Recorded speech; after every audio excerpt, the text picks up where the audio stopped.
I know how to stand up to a man. I'm defenseless against that kind of female insanity. I'm white, and I've got everything I need. No one clutches their purses when they're in a room alone with me. And I can drive through any neighborhood I please at any hour, and the police don't do a thing. So if I see a penny on the ground, I leave it alone and fucking flip it. I'm a straight white male in America. I've got everything I need. I'm a guy getting paid more than a girl with a degree. And I can walk down the streets after dark, no one wants to rape me. And I can get a girl pregnant and just as easily flee. Just like my straight white male dad did to me. So if I see a penny on the ground, I leave it alone and fucking flip it. I'm a straight white male in America. I've got all the luck I need. I've got a pile of broken mirrors and I'm walking under ladders and I'm spilling tons of salt, but to me that doesn't matter, cause my skin and my gender and my orientation are the best things to have if you live in this nation. I recommend it highly.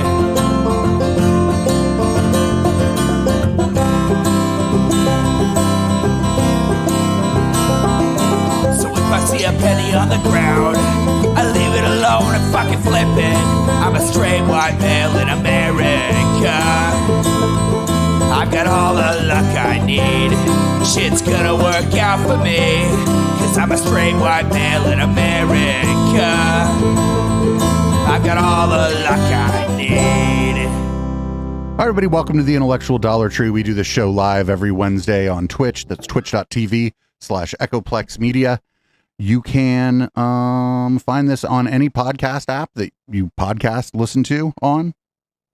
I'm not doing a very good job of introducing the show tonight.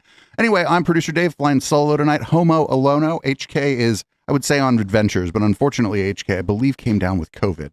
So critical support to HK, and he'll probably be back next week. I was going to do a year in review today, but I didn't have time to get it together. Like, I should have probably started my Intellectual Dark Web year in review like a week ago. I thought I was just going to do it today. What a dumb thing to think. So instead of that, we're going to go ahead and check out Beef Daughter. Michaela Peterson has done an Ask Me Anything for the people who give her money. So we're going to go ahead and check that out. And we're going to skip the intro here real quick. And we'll start on projects I'm working on and the Peterson Academy. Questions that were asked on Instagram. If you weren't creating podcasts, what would you be creating? I actually don't spend very much time podcasting. I got so busy with other work last year that I dropped my podcast from twice a week to once a week. I think it was last October. I'm actually all these jump cuts are weird. Twice a week in January, doing in-person podcasts. So that should be a ton of fun. We have a studio in Miami now, and I'm really looking forward to that. If I wasn't creating podcasts, what would I be doing? So what I currently do is I spend probably 60% of my time, maybe 70% of my time managing my dad's brand. I started the social media. Dad started his own YouTube channel way back in the day. And you're not doing a very good job managing his social media, Michaela. Set up a team and oversee that team. That eats up most of my time because he's doing so many different things.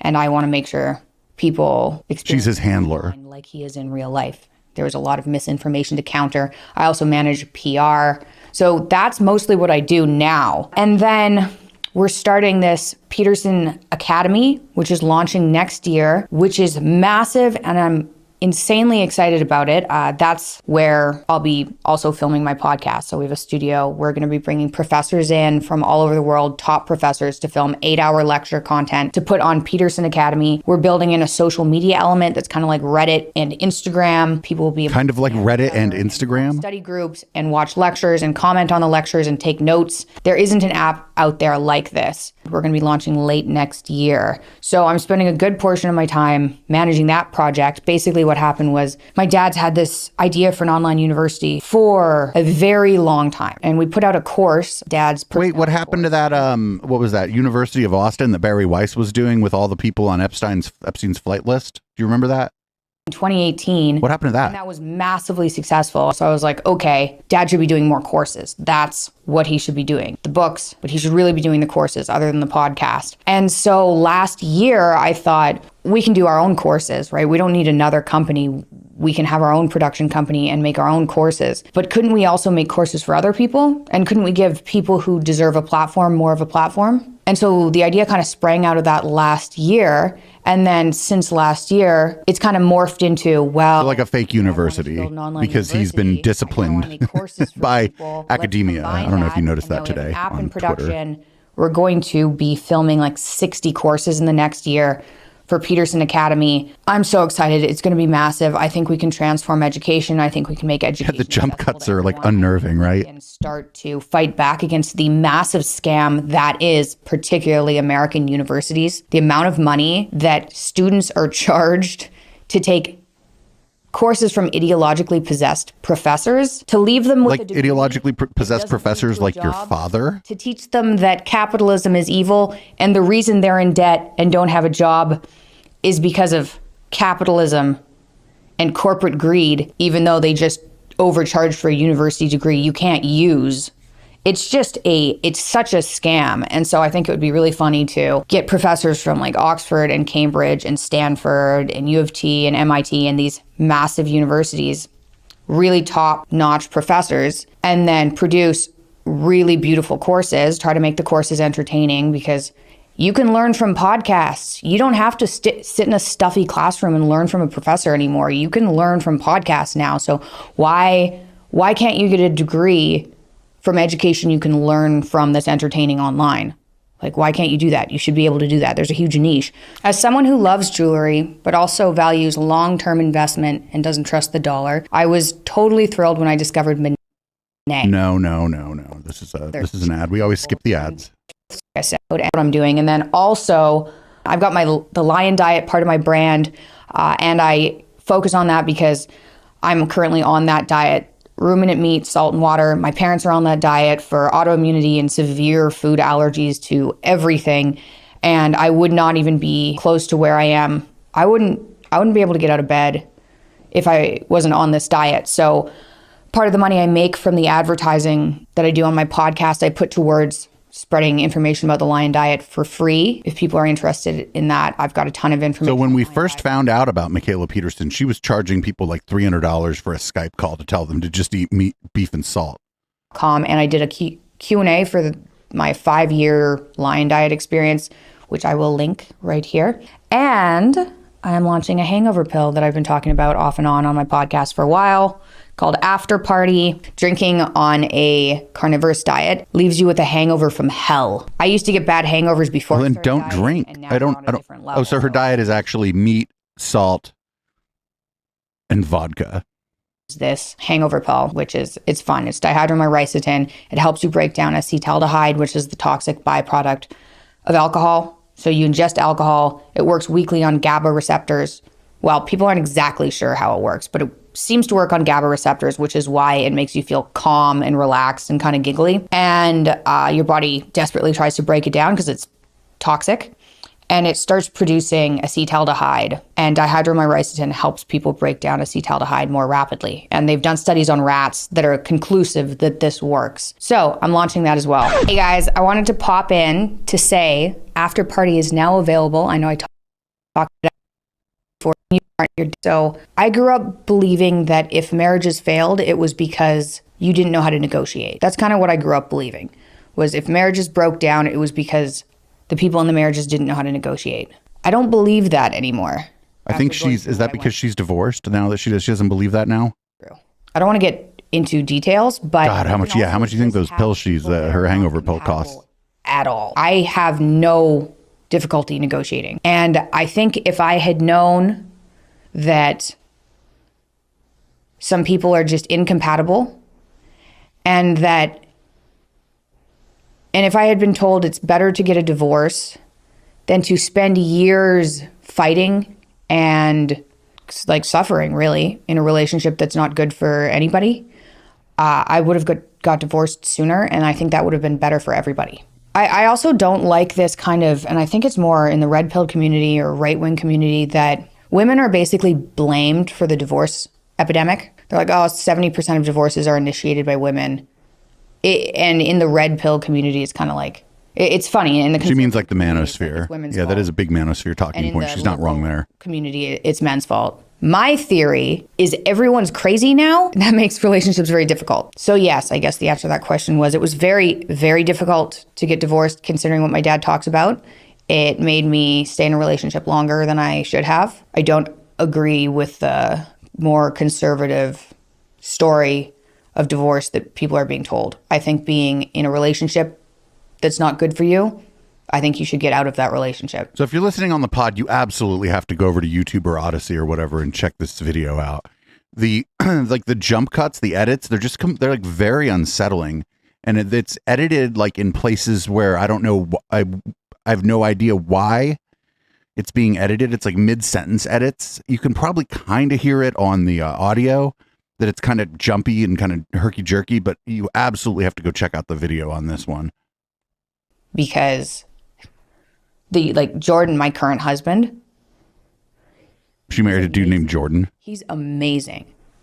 I have never felt this good before in my entire life. Okay, we can negotiate. He doesn't take anything I say personally, which allows me to communicate, right? Because I don't feel like I'm going to hurt anybody's feelings. It's fantastic.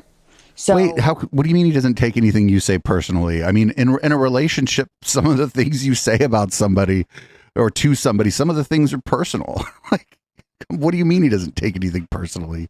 It's your husband. just because, like, if you're in a shitty relationship and it's killing you, don't think that you're just the problem. Next, how many children do I want? Okay, this is fun. I think children are amazing. I particularly like them when they're a little bit older. I'm not as much of a baby person, but I know my relationship with my parents now, I think above the age of 23, was just fantastic. And I really want that when I'm old. So I think I would probably like 4 more kids. Whoa, don't have, no. You're like not However, a good I'm person to be a getting hate for parent. this, but I don't care. I probably won't carry all of those kids. And the reason for that is it depends, I guess, how my next pregnancy goes.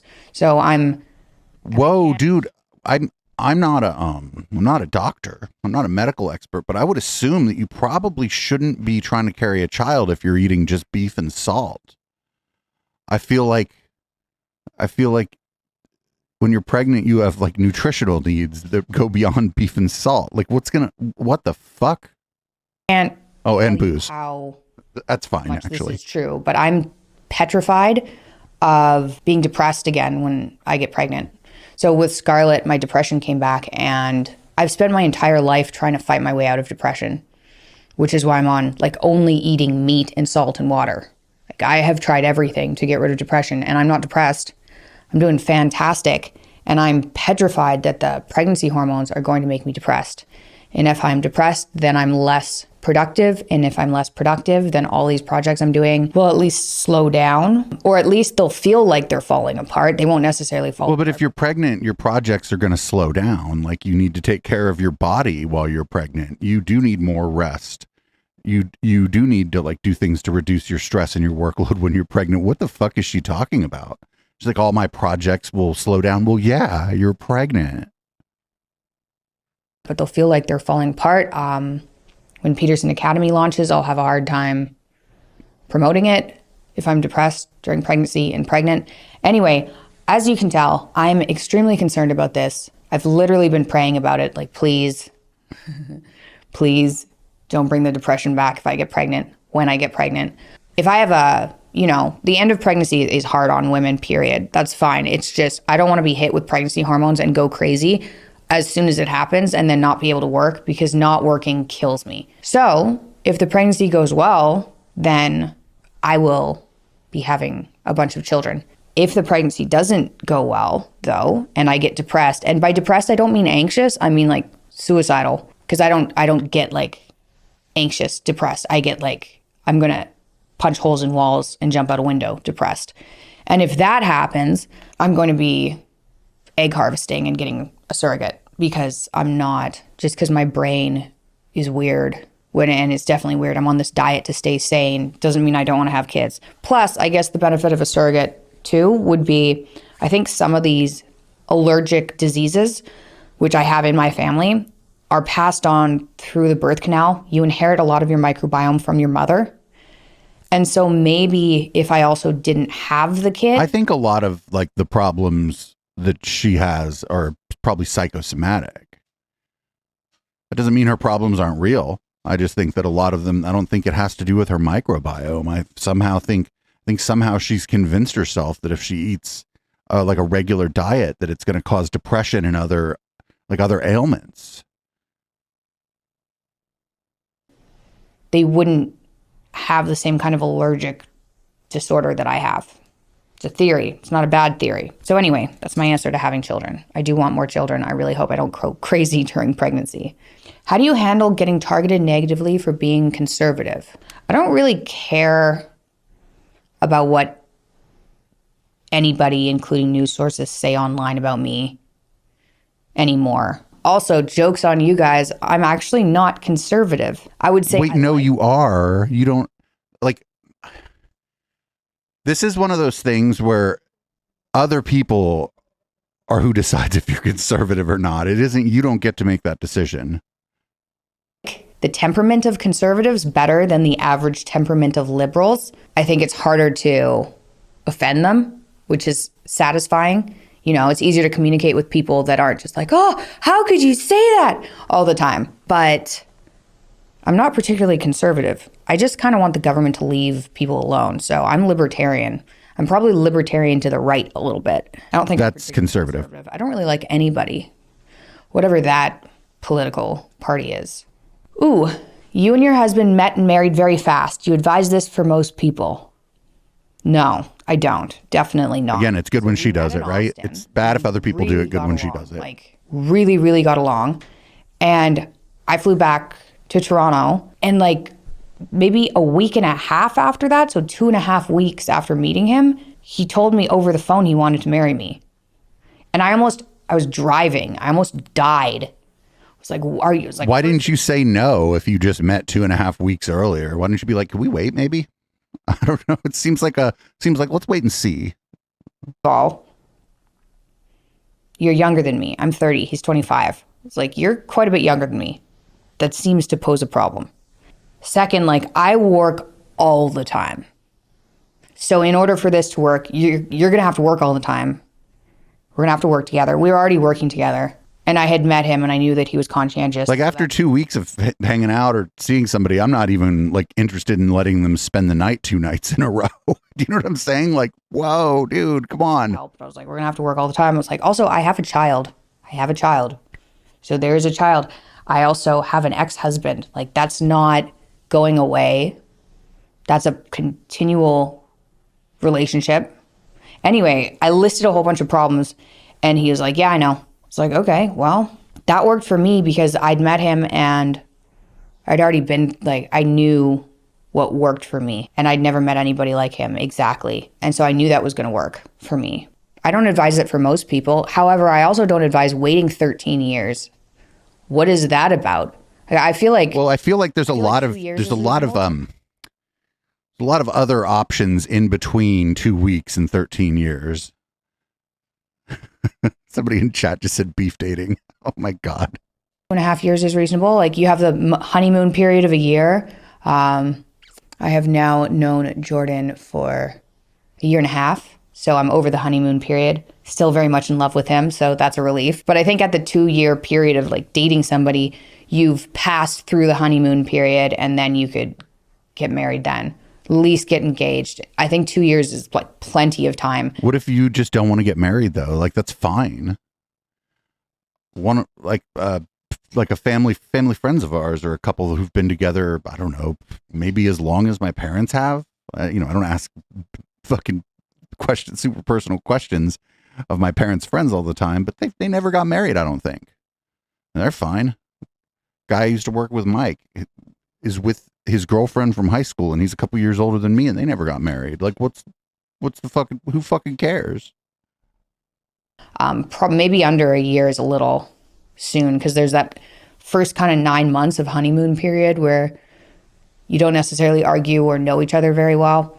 So no, for most people, I wouldn't recommend that. But also if you've been So don't marry somebody until you've had an argument with them is what she's saying. for 4 years and you're like, well, just need to get to know them a little bit better and then maybe we'll get a dog. Like, guys,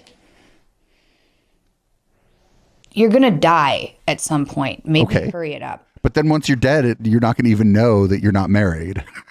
Especially if you want kids. And if you don't want kids, you should want kids. Because what are you going to do when you're old? Who's going to take care of you? I'm taking care of my parents. I'm a very helpful daughter, if I do say so myself. I feel like that's when kids are useful, is when, like, above the age of 20. And then they can have their own little families. You can have grandkids and stuff. Why wouldn't you want that? Next. Encouraged by your post-kicking meds, are you still taking any prescriptions? No, I can't take any prescription medication, really, without experiencing all the side effects listed on the label that's the insert in the bottle, right? So... Oh, here goes some Scientology shit. Watch. Take any antihistamines. I can take certain painkillers as long as they don't have any preservatives. Super allergic to sodium metabisulfite, which is in almost every painkiller in America. I can't take those. I can take Tylenol, kind of, and I can take this after party pill. Isn't that convenient? Although I wouldn't be selling it if I couldn't take it. I don't take any. That's because there's nothing in it. No, because I get severe side effects, right? As soon as I came off of psych meds, when I was 23. For those of you who don't know me, complaining about the pharmaceutical industry and how dangerous psych meds are. I came off when I was 23. And since then, I really haven't been able to take any. So how long until she just goes full Scientology? If you remember, we were watching a video and the person she had on, I was like, this lady sounds a lot like Scientology. And then we looked her up and I looked her up and we couldn't find any links to Scientology. But then it turned out that on the Chiron, Michaela Peterson had misspelled her name. It was like something like Shelley with an EY and not just SHELLY or something like that, where there was an E and EY at the end of the name or whatever. And it turned out the person was associated with this CCHR, a Scientology front group. Prescriptions without experiencing severe side effects, like crawling sensations all over my body and extreme volatility, like anger, like punching walls angry, and doom, irritability, a lot of psych symptoms. Sometimes I get hives on my arms, so I don't take any prescriptions. Favorite clothing brand? I really like Aritzia. They have plain clothing. So most of my stuff's from Aritzia. I'm wearing sweatpants right now on the bottom from Aritzia. And then I really like Balmain. For the bougie brand, I like Balmain. I think they have very cool clothes. How's your sleep? Has it improved? Mom of a 9-month-old and everything wakes me up. No, I am mom of a 5-year-old and everything wakes me up. I think as soon as you have a kid as a mom, it just damages your brain into never being able to sleep again. I have to sleep with damages your kids, damage your brain. They're no good until they're 20. And all they're really for there is to take care of you when you're old. So have 5 of them. My phone next to my ear on airplane mode. For all of you health nerds out there. But wait, what? Health nerds? Oh no, the 5G. The 5G is going to fry your brain. On airplane mode so that I don't get phone calls. But anyway, white noise and a mask. I use this mask that doesn't squish these eyelashes. Actually, it's gotten intense now, my sleeping routine. It's like yesterday I put my hair in this weird, I saw it on TikTok. I was on TikTok for a day. It was horrible. Anyway, it wasn't a whole day. It was a little bit of time. It was awful, but I did see this thing that you can wrap your hair around and make it curly so that it's not damaging. So I had like my hair curled and I had like nose tape on so my nose doesn't get puffy in the morning. And then I had my eye things on. My God. Noise. That's how I sleep. What's your biggest goal of 2023 and what is your smallest? So my biggest goal is successfully launching Peterson Academy. And my smallest goal is getting my sleep schedule on track because Jordan, the introduction of Jordan into my life has severely negatively impacted my sleep. I feel the best when I go to sleep at 10:30 and I wake up at 6:30. And I've been going to sleep at like 12:30 or 1. And it's just been terrible for productivity, for me feeling good, for overall health and well-being. So my smallest goal would be shifting that bedtime backwards back to 10:30. What would you tell young women as their role model? I really look up to you, smiley face. Oh, poor Elizabeth. I would say, don't sleep around. It just hurts. That's coming from somebody who, Nope, it's fun. had experiences in university that hurt. So don't do that. Just because everyone else is doing it doesn't mean you have to do it. It doesn't make you better. It doesn't make men want you more. If anything, it works in the opposite way. So don't do that, and work on yourself. Watch educational podcasts, read books, learn how to do something, and get your diet in order, get your sleep schedule on track, exercise. There you go. Do all those things, and then you'll find somebody because you'll be sane. And also don't take birth control. It makes you crazy. How is your current relationship with God? That's an intense question. I don't know. I think it's good. I think there's more that I could be doing. I was reading the Bible more a year ago. And then since my sleep schedule kind of went off track, I stopped waking up as early, and then I stopped reading the Bible in the morning. So I should work on that because I did feel better reading the Bible more. Seems weird. I know, to all you people who aren't Christian, that sounds strange. It was strange to me too. It's still strange to me. I don't know how it works exactly, but it makes me feel better. And I haven't been doing it very often. I've been doing it, but not very often. So I should work on that. But I'm trying to go with the flow. When you're trying to make something happen and nothing is working for you, I'm trying to avoid things like that. So if things don't work out that I want to work out, I'm thinking, well, maybe that's not meant to be. Maybe God doesn't want that for me. So I've been trying to operate like that, and it's been good for me, I think, because I like to exert a level of control over everything that isn't good for me. Let go and let God. And so I've let that go a little bit. What are your thoughts on gluten? I don't think anyone should eat gluten. I think there's a lot Of course not. that it contributes to gut permeability in everyone, It's not made of beef. not just people with celiac disease. So you shouldn't eat it because it causes gut damage.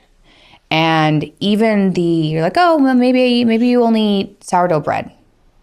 Maybe it's the super healthy sourdough bread. There's still evidence that the gluten in sourdough bread that's made in the old-fashioned way damages your gut. So my thoughts on gluten is everyone should cut out gluten right now, and they would feel better. I'm that person around my friends.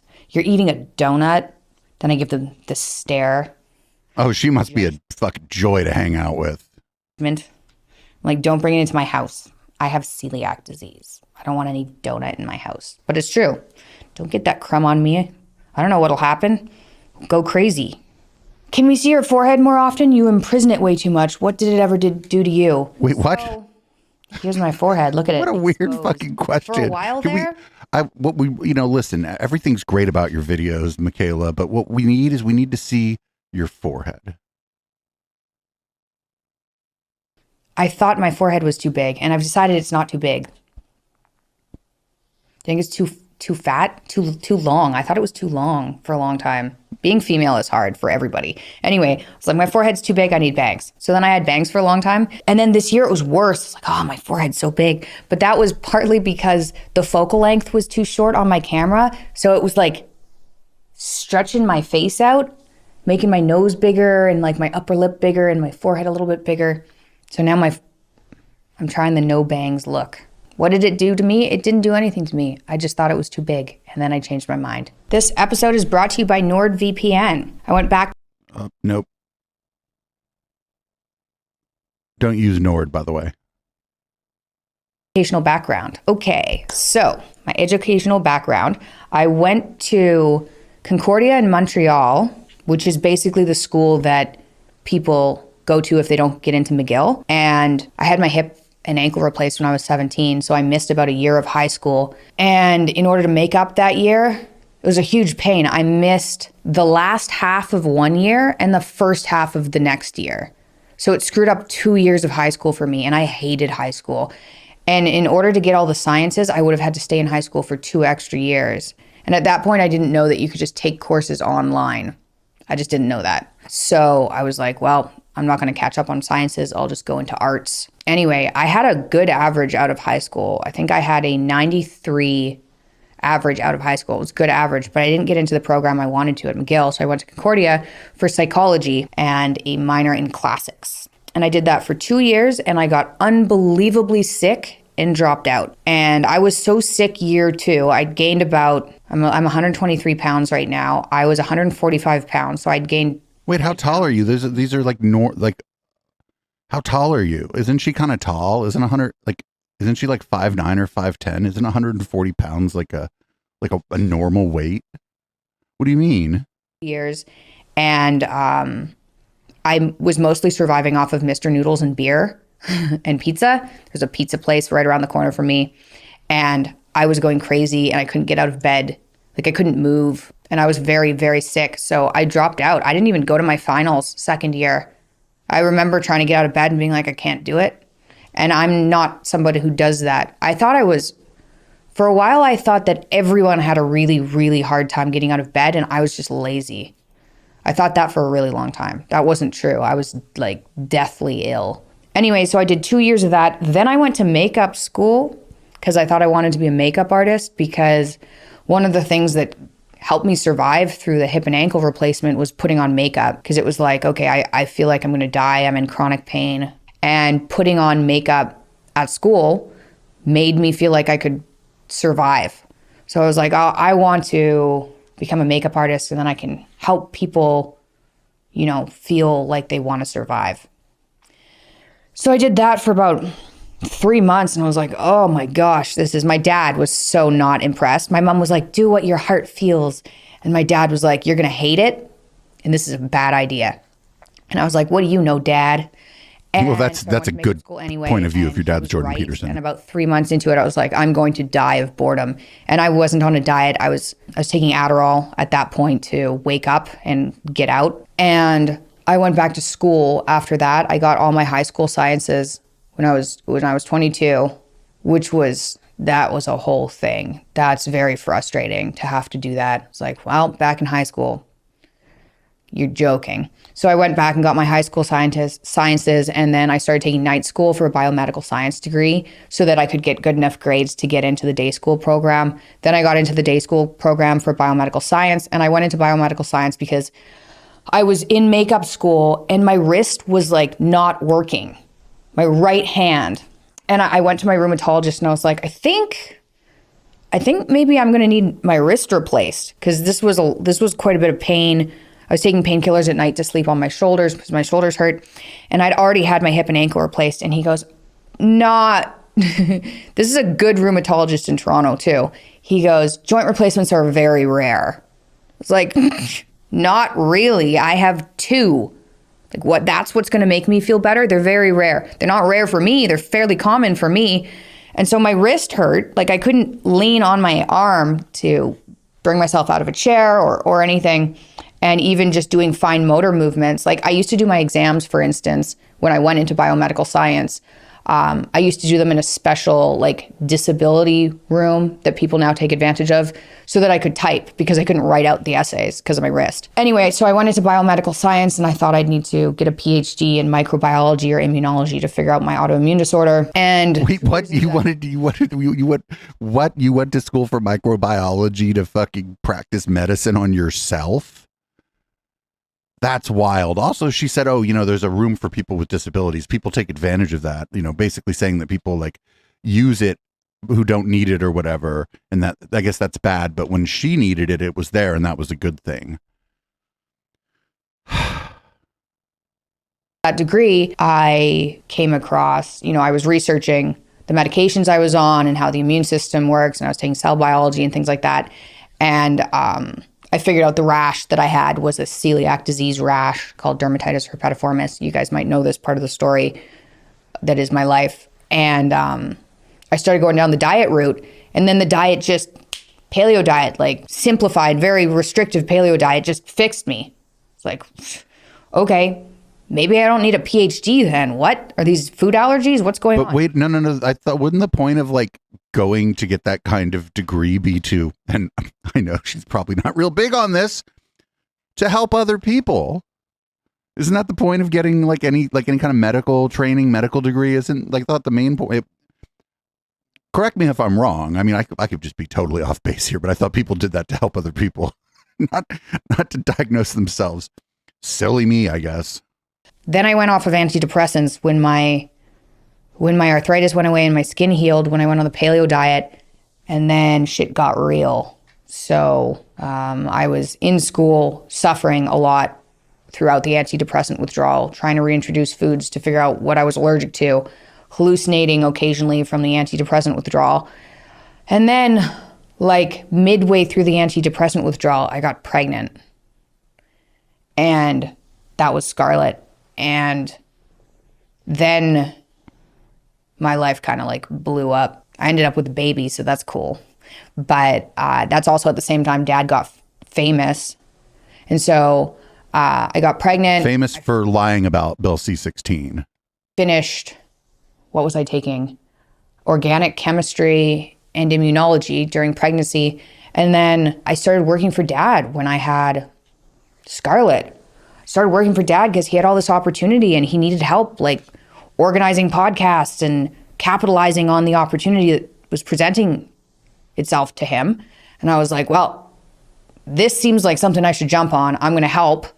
And so I didn't go back to school. And he was like, well, are you going to go back to school? I was like, well, do you want me to go back to school or do you want me to help you? Because I can't do the job I'm doing, which was growing social media, managing events. I like hired a different book agent, hired a touring agent because the people who he was working with were gouging him.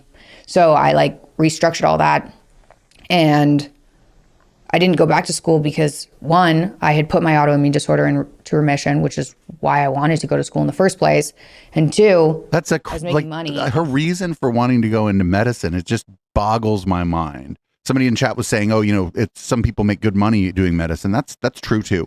And that would be another, I guess, reasonable reason to like want to go into medicine, but to like try to die. I don't know. Maybe I'm just stuck on this, and maybe it's not as like odd as I think it is, but going into medicine to like try to diagnose some illness that you think other people who are medical professionals are just maybe incapable of diagnosing or whatever. That seems like some delusions of grandeur shit, honestly. 3, some of the things I was learning in school didn't line up with what I was learning from scientific articles online. Right? What? Oh no, she did her own research. Fuck, man. By taking nutrition in school. It's like, well, that's not true. It's like, I don't want to pass tests by lying. So I took 2 years of biomedical science and 2 years of psychology and classics, and I have no degree. But maybe with the launch of Peterson Academy, I'll just get a degree from there. You just give yourself one. Fuck it. That'd be funny. How's your book coming along? So I've been working on this book since I was 17. Writing is part of what kept me sane through the hip and ankle replacement and like chronic illness. So if I was angry, I wrote down. I've been keeping a journal since grade 1. So I have this memoir that I've been writing forever. I've taken a bit of a pause because... Why did you start writing your memoir at 17? Like, what kind of delusional motherfucker starts writing their memoir when they're 17? I think you gotta have a little ego going on anyway to like write a memoir. But start that memoir at like fucking 17 is just next level, right? I'm a bit traumatized from what happened to Dad. I had PTSD from hospitals, which is something that you can get. So I had that, and I was managing that and trying to desensitize myself by like exposing myself to hospitals. And then Dad and Mom got sick, and it was like, oh, I have to go into these places in order to visit them. And then I took care of Dad for 2 years, and it was the worst experience of my entire life. The amount of suffering he had was unbearable to watch. You know that scene in Harry Potter when they're showing the Cruciatus curse to the bug? That's what Dad looked like for 2 years. A bug? So I'm still processing that. And so if I get too stressed or if I stay up too late, then I start having flashbacks of like Russian hospital, Serbian hospital, stupid Canadian hospital.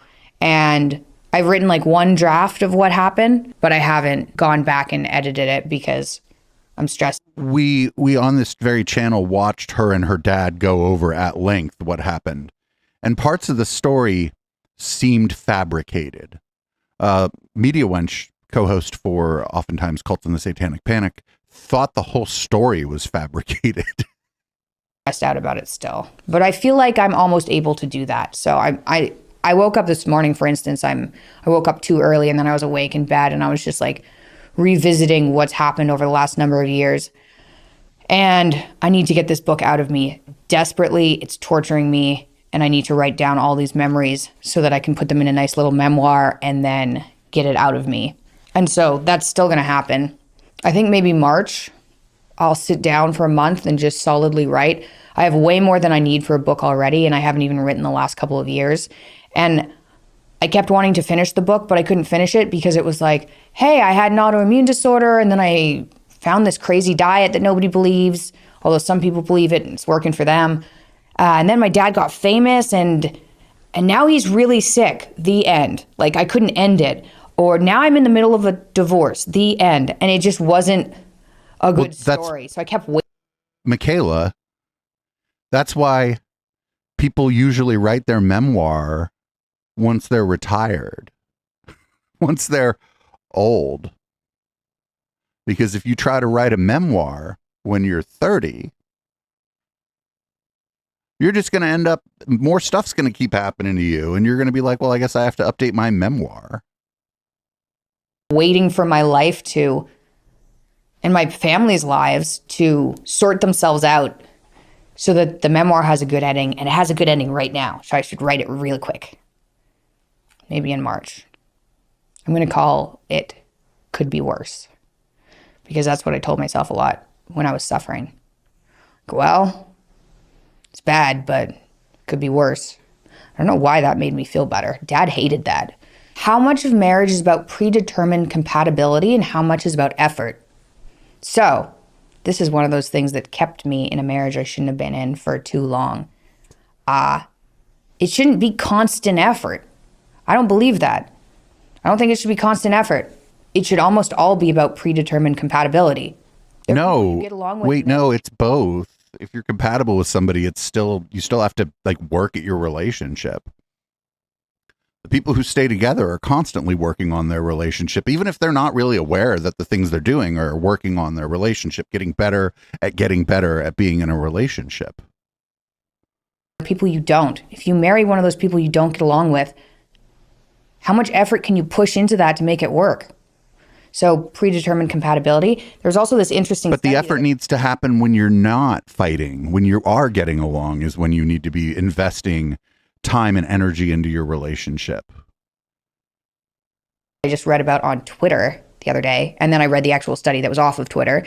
And they did, I'm just going to butcher this, but they did fMRIs to monitor brain waves. Oh my gosh. I'm going to have to find it. I'm just going to butcher it. They found out that it wasn't just personality traits that made you attracted to somebody. You had similar brain waves. So the vibe thing that I've been talking about a little bit about chakras, baby, chakras. Your chakras need to be in line. Around someone, you get a good vibe. That's a real thing.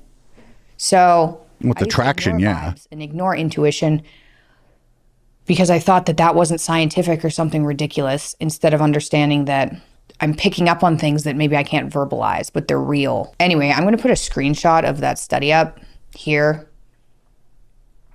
A screenshot of the thanks. If you want. It's very interesting.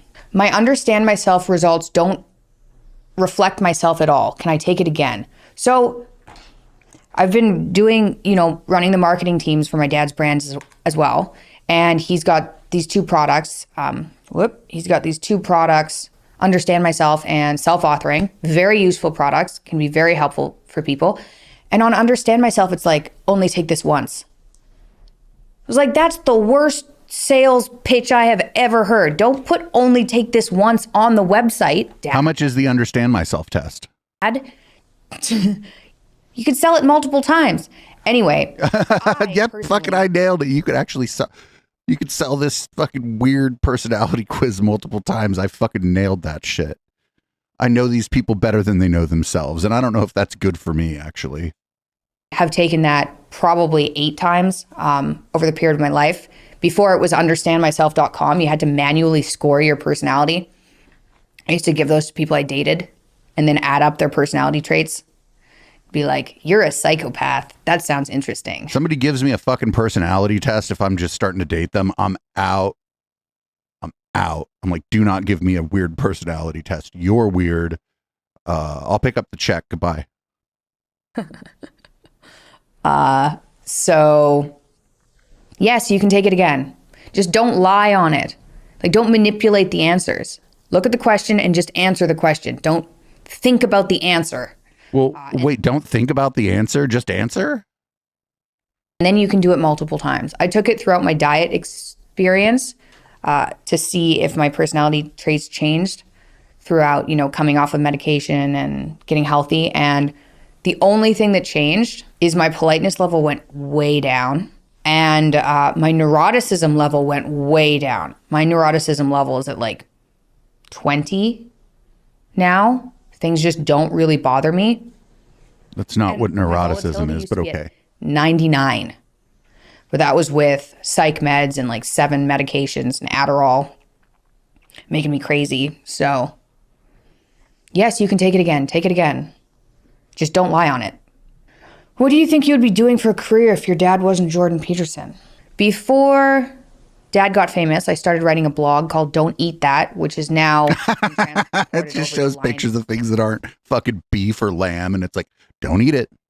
Don't touch that shit. This is a broccoli. Don't eat it. Don't eat the broccoli. Diet.com. And I started getting invited onto podcasts. This is before I went on Rogan to talk about diet, my experience with diet.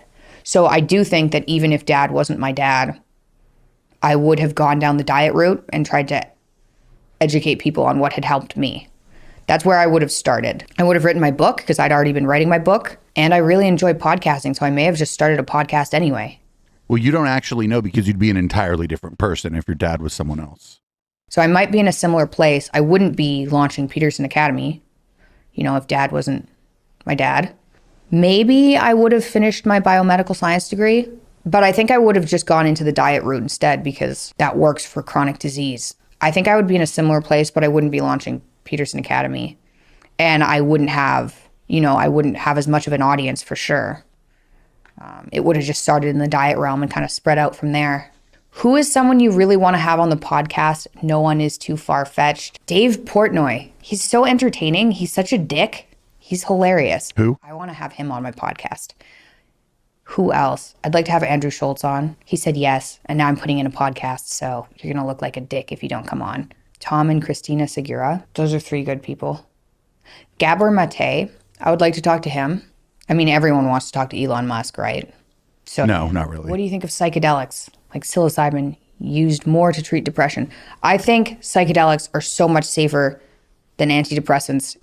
It's a great idea. I would say it's a great idea. Be careful. Trying to find a practitioner that can walk you through your trip. But I've found them extremely beneficial. I think that they can really help open your eyes.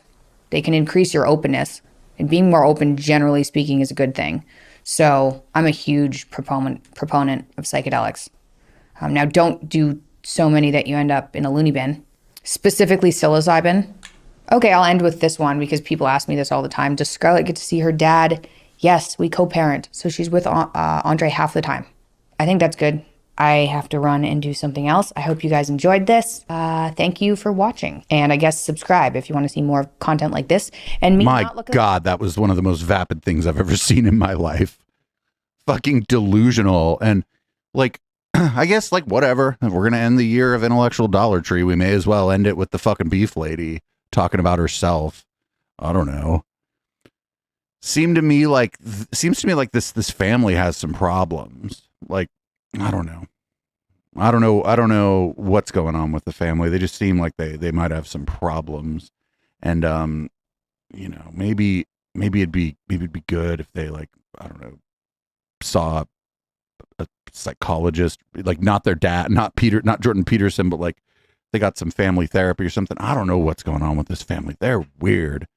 If I don't know, like, what would it be like if they weren't rich? Like, because when people are fucking bonkers but they're rich, everybody's like, oh, they're eccentrics. Well, if you're not rich and you're bonkers, they just think you're bonkers. So I just don't, like, maybe if they weren't rich and if Jordan Peterson had never become famous, maybe it wouldn't even be like this, though. I don't know. I'm just sorry to everyone for fucking making you watch or listen to this, honestly. And that's been the Intellectual Dollar Tree for this week. It's been a short one. Usually the show's about an hour and a half. We came in at just under 50 minutes this week, but that's okay. We're giving away all the shows, the bonus, the stuff on Patreon. Basically, we're giving it all away for free this month, or this week. I'm sorry. Head on over to patreon.com/Echoplex. You can download the full video and audio of this. And while you're there, consider becoming a member.